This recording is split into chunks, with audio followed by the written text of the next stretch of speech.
রাজধানীর অভিজাত এলাকা গুলশানে দেশের প্রথম সারির একটি বেসরকারি ব্যাংক। প্রবেশ করতেই ভেতরে শীতাতপ নিয়ন্ত্রিত ঝকঝকে পরিবেশ। কিন্তু ব্যাংকেরই এক শীর্ষ কর্মকর্তার দীর্ঘশ্বাস মন্তব্য, তারা এখন ব্যাংকিং করছেন না, করছেন উইথড্র ড্রেসিং, খাতা কলমে সুন্দর দেখানোর প্রতিযোগিতা। যে ঋণ কোনোদিন আদায় হবে না তাকে বারবার পুনঃতফসিল করে নিয়মিত দেখাচ্ছেন। বাংলাদেশ ব্যাংকের নীতিমালা ছাড় তাদের এই আত্মঘাতী পথে হাঁটতে বাধ্য করছে। তারা আসলে ভেতরে ভেতরে ফাঁপা।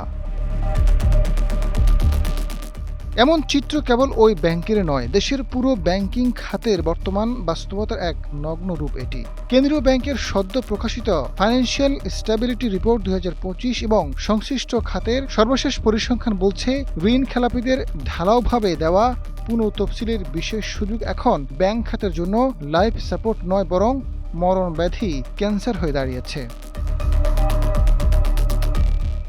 রাজনৈতিক প্রভাব, বড় শিল্প গ্রুপগুলোর চাপ এবং কেন্দ্রীয় ব্যাংকের অতি শিথিল নীতির কারণে গত এক বছরে ঋণ পুনঃতফসিলের হার জ্যামিতিক হারে বেড়েছে। বাংলাদেশ ব্যাংকের নিজস্ব পরিসংখ্যানে বলছে, ব্যাংক খাতে ঋণ পুনঃতফসিল করার হার এখন সব রেকর্ড ছাড়িয়ে গেছে। 2021 সালে যেখানে পুনঃতফসিল করা ঋণের পরিমাণ ছিল 26,800 কোটি টাকা, 2025 সাল শেষে তা এক লাফে দাঁড়িয়েছে 1,70,503 কোটি টাকা। 24 সালে এর পরিমাণ ছিল 85,679 কোটি টাকা।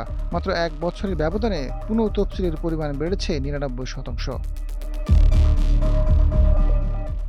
বেসরকারি গবেষণা সংস্থা সেন্টার ফর পলিসি ডায়ালগের সম্মানীয় ফেলো প্রফেসর ডক্টর মোস্তাফিজুর রহমান জানান, বাংলাদেশে পুনঃতফসিল এত বেশি হওয়ার কারণ হলো এদেশে উচ্চ খেলাপি ঋণের হার, যা প্রায় 30%। ভারতের মতো দেশে খেলাপি ঋণ মাত্র 3% কাছাকাছি, যেখানে স্বাভাবিকভাবে পুনঃতফসিল করার প্রয়োজনীয়তা খুব কম। 100 টাকার মধ্যে 30 টাকায় যদি প্রভিশনিংয়ে আটকে যায়, তবে ব্যাংকগুলো নতুন ঋণ দেবে কিভাবে? এর ফলে ব্যাংকিং খাতকে সচল রাখতেই বাংলাদেশে পুনঃতফসিলের হার এত বেশি।